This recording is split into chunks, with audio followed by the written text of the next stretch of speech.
여러분 안녕하십니까? 강남 향린 성서학당 바울교회 출발 31번째 강좌 각자 부르심 받은 처지대로라는 제목으로 말씀드리겠습니다. 이 강좌로 바울 강좌는 종강하게 됩니다. 그러면 이제 약 한 달 남짓 휴강하고 5월 첫째 수요일부터 다시 강좌를 열겠습니다. 5월부터 한 4달에 걸쳐서 진행되는 강좌는 바울 이후에 신약성서에 나오는 서신들입니다. 유사 바울 서신, 사도행전, 히브리서, 요한 1, 2, 3서, 요한계시록 이런 서신들을 다루도록 하겠습니다. 그러면 오늘 바울 강좌 마지막 강좌를 시작하겠습니다. 오늘 제목이 각자 부르심 받은 처지대로 살아가라 이렇게 붙였는데요. 고린도전서 7장의 내용입니다. 근데 이 말씀을 오해해서 노예건 자유인이건 주어진 처지대로 살아가라 라는 말로 이해해왔고 또 그렇게 가르쳐왔습니다. 근데 그거는 성경을 왜곡하는 것입니다.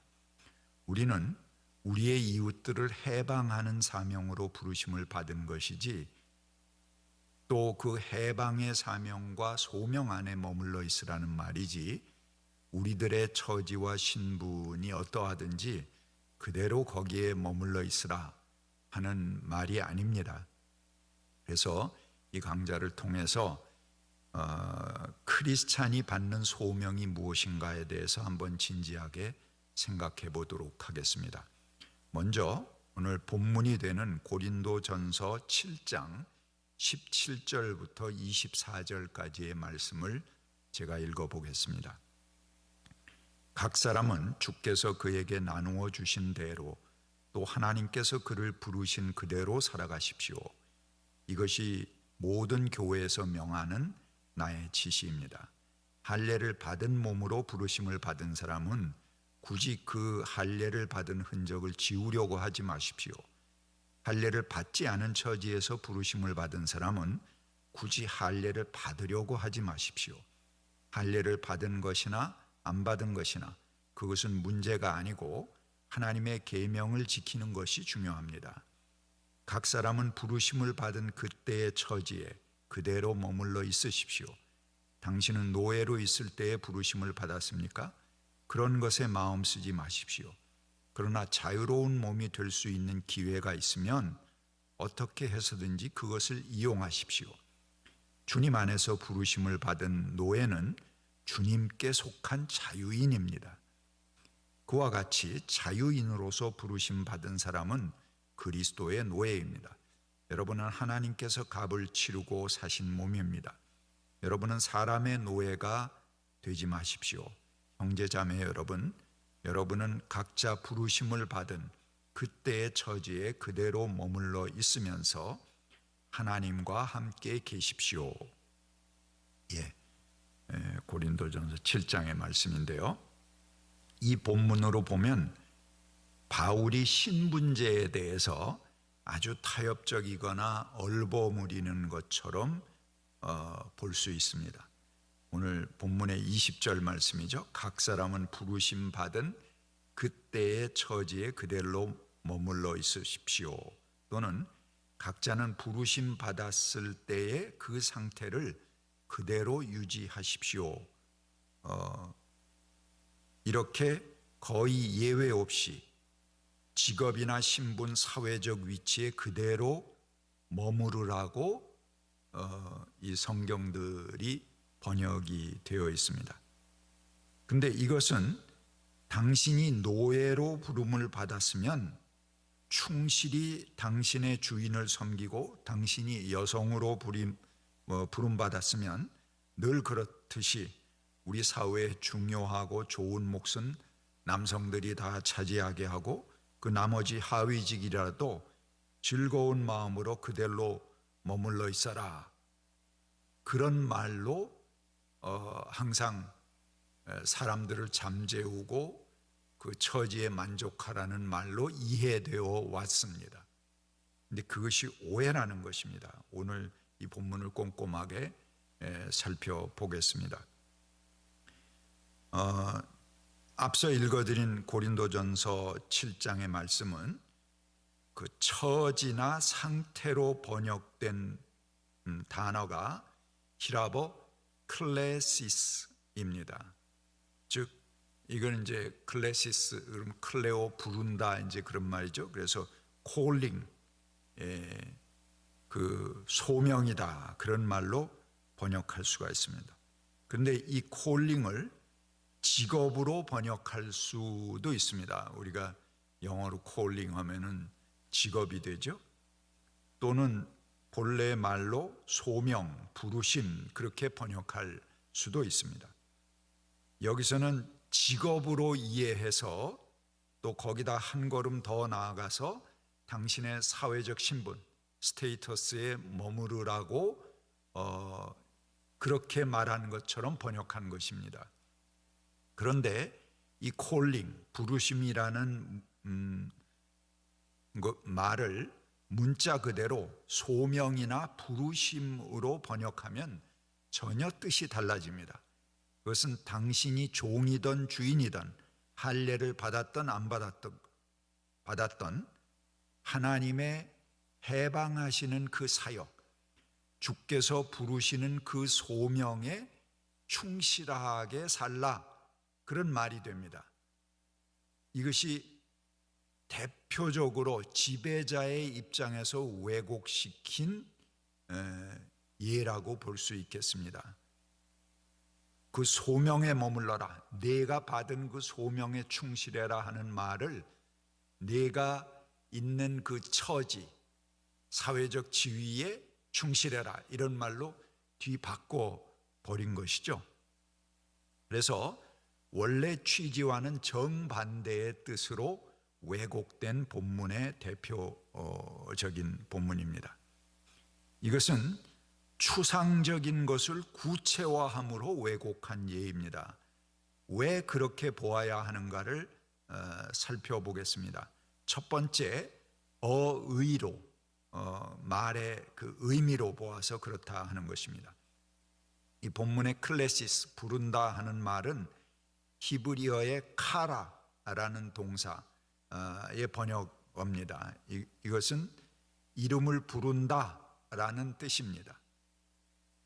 그 말이 그 구약 성서 여러 곳에 언급됩니다. 제가 그 말을 이 본문 텍스트로 된 문장에는 전부 열거해 놓겠습니다. 그러면 여러분들이 그 텍스트로 해놓은 성경들을 보시기 바랍니다. 구약의 본문도 그렇고요, 신약의 본문들도 부른다, 단지 말로 그 사람을 불러낸다, 뭐 그런 의미에서 주로 이 카라라는 동사 또는 클레시스라는 그런 동사가 쓰입니다. 하나님께서 누구 이름을 뭐라고 부르셨다, 야곱아 내가 불러낸 이스라엘아 나를 모태에서 부르셨고 또 내가 너희를 이집트에서 불러냈다, 뭐 이런 본문들입니다. 그런 본문을 여러 개 제가 찾아서 구약과 신약의 본문을 열거해 놓겠습니다. 그러면 여러분들이 이 유튜브 밑에 본문을 제가 실어 놓죠. 그걸 클릭해서 보시면은 거기에 구약의 구체적인 본문을 보실 수 있습니다. 자, 그렇게 모든 성경의 원래 이 말이 쓰인 그 어휘는 뭐냐 하면은 그냥 단순히 소리내서 부른다, 그런 말입니다. 직접 부르는 행위를 나타내는 말을 가리킬 때 이 클레시스 또는 카라라는 동사를 사용합니다. 그래서 이것을 직업이나 신분이라는 의미로 대입했을 때는 뜻이 통하지 않습니다. 제가 예시해 놓은 본문을 여러분들이 전부 직업이나 신분으로 바꿔보세요. 전혀 뜻이 통하지 않습니다. 원래 이름을 부르는 행위, 하나님께서 이름을 부르신다는 그 자체가 큰 선택입니다. 하나님이 내 이름을 부르셨어? 이게 굉장히 가슴 뛰는 소명의 첫걸음이죠. 그래서 모든 예언자를 부르실 때, 또 사사들을 부르실 때 그냥 부르시는 것입니다. 하나님이 이름을 부르신다 하는 그거 자체가 내가 소명을 받는 그런 첫 자리가 되는 굉장히 의미 있는 부르심을 나타내는 말이 바로 이 카라란 부른다 하는 동사고, 또 클래시스 하는 그런 말입니다. 그러므로 주께서 이름을 부르시는 것은 큰 사명을 지워주시는 하나님의 선택의 출발점입니다. 그리고 부르심과 소명의 행위가 거기서 시작되는 것이죠. 그런데 이것이 직업이라고 쓰이게 된 것은 프로테스탄트의 윤리에서 나오게 됩니다. 나중에 막스 웨버 이후에 근대에 들어와서 우리가 직업을 하나님의 소명의 자리로 이해하는 것.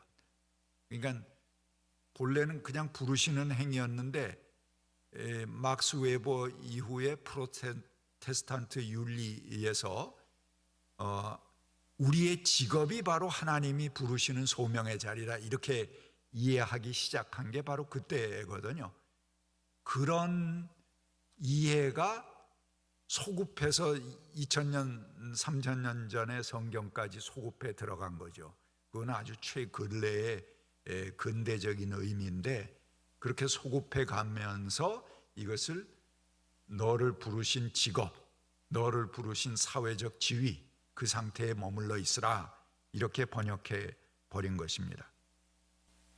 그래서 이것을 신분, 계급, 그 사람의 사회적 스테이터스, 그 신분의 위치까지 확장시켜 나간 그런 해석입니다.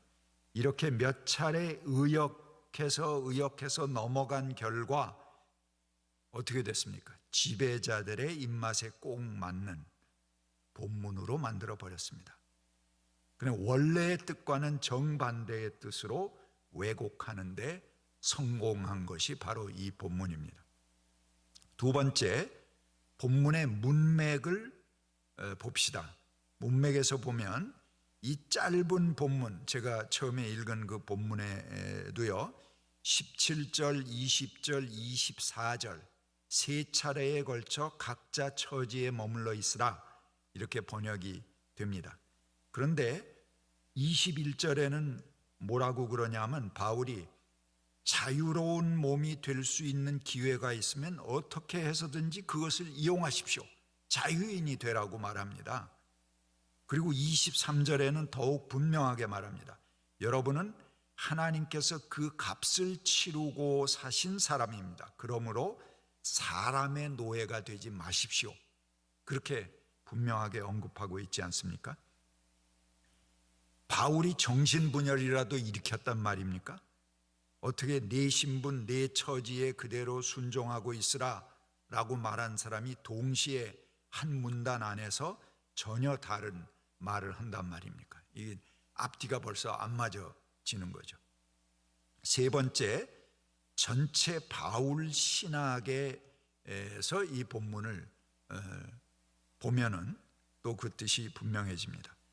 바울 신학의 특징은 이원론을 극복하는 것입니다.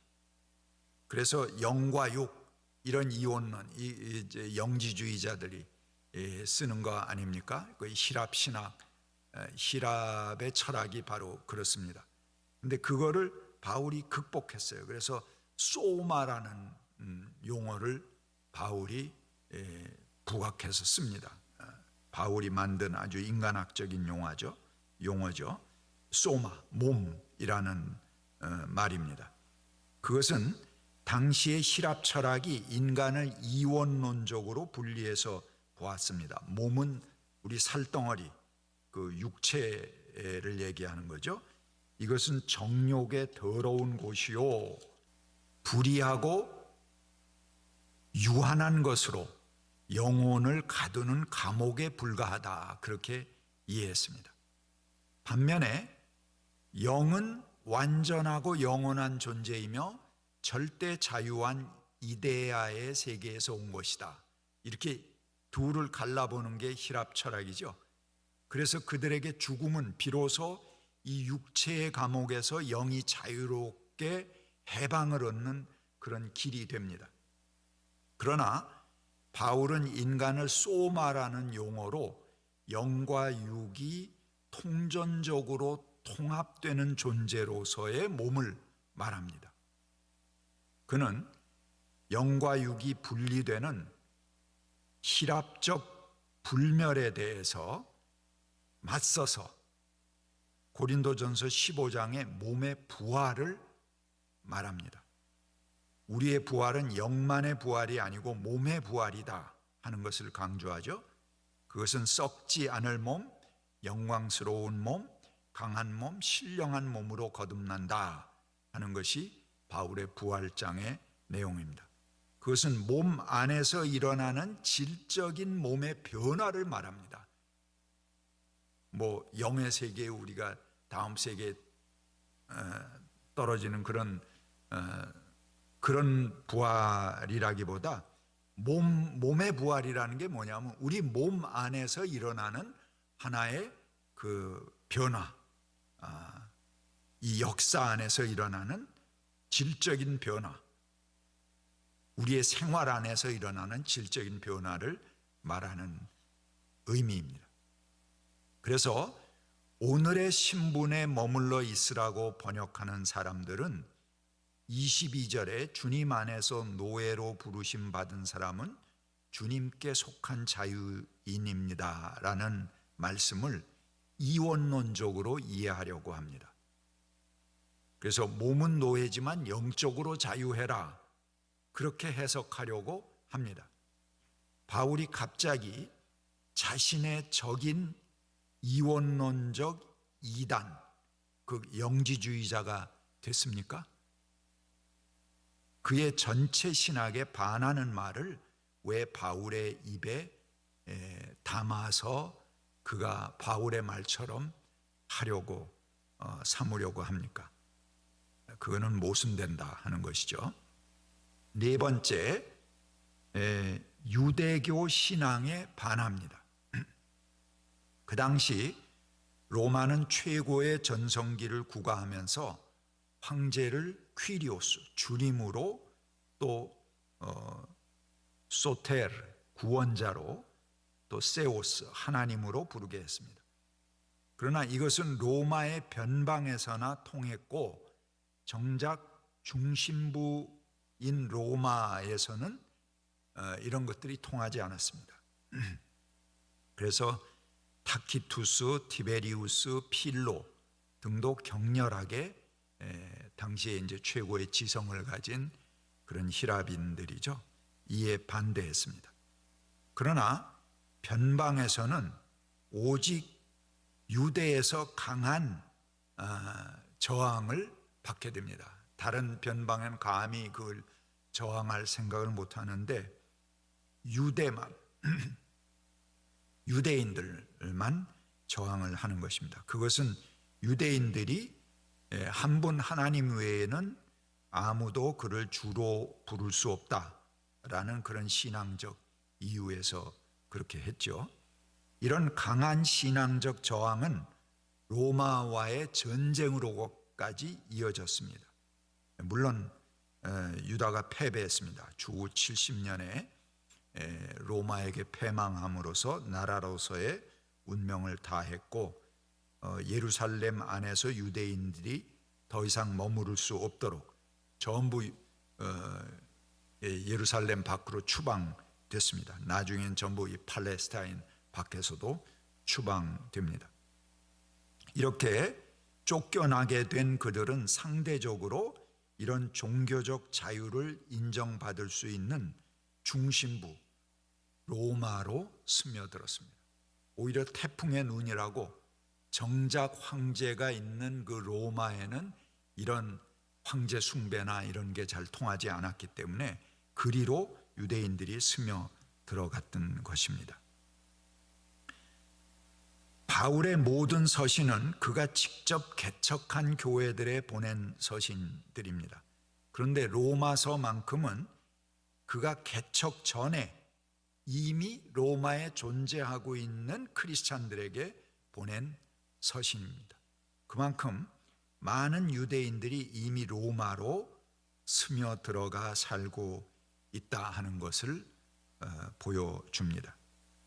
이렇게 종교적으로 첨예하게 대립되는 점에서 우리가 누구의 종인가 하는 것인데, 유대 교육을 철저하게 받고 유대적 전통에 확고하게 서 있는 바울이 노예 상태에 머물러 있으라 이렇게 말한다면 당시 유대인들에게 아마 몰매를 맞았을 것입니다. 마지막 다섯 번째, 바울 자신의 행위를 보아서 이건 맞지 않습니다. 바울이 빌레몬서에서 이렇게 말합니다. 자기를 돕던 그런 오네시모라는 사람이 있어요. 그 사람을 가만히 살펴보니까 옛날에 바울의 친구였던 빌레몬이라는 사람의 종으로 있었는데 거기서 도망 나온 노예야. 그 우연히 그걸 알게 되고 바울이 그 오네시모에게 편지를 써서 빌레몬에게 돌려보내는 그 편지가 빌레몬서입니다. 한 장짜리죠. 근데 그 편지에 뭐라고 하냐 하면은 그 오네시모의 손에 들려서 이제 보내면서 이제는 이를, 오네시모를 얘기하는 거죠. 종으로서가 아니라 주님 안에 한 형제로 대해 주십시오. 그렇게 요구합니다. 그러면서 은근히 그 옛날 빌레몬이 바울에게 아마 신세를 진 일이 있나 봐요. 내가 옛날에 네가 신세 진 거, 빚진 건 내가 묻지 않겠다. 이렇게 압박을 하면서 대신 이 오네시모를 내 형제로, 종으로서가 아니고 형제로 받아들여달라라고 부탁하는 편지가 바로 빌레몬서입니다.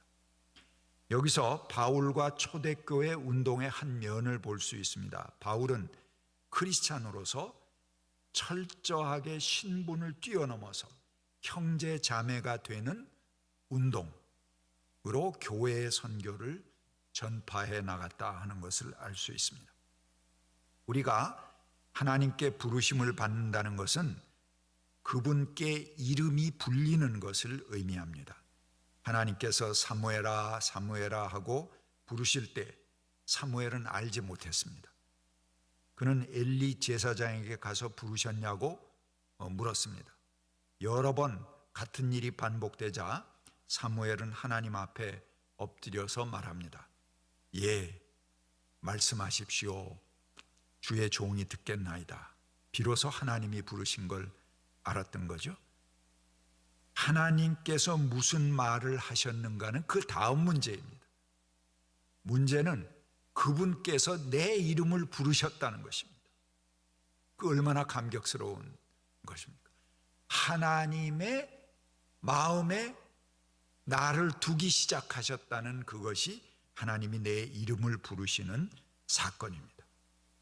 그분께서 부르실 때 우리는 전혀 새로운 삶으로 초청됩니다. 그리고 새로운 사명 가운데 서게 되는 것입니다.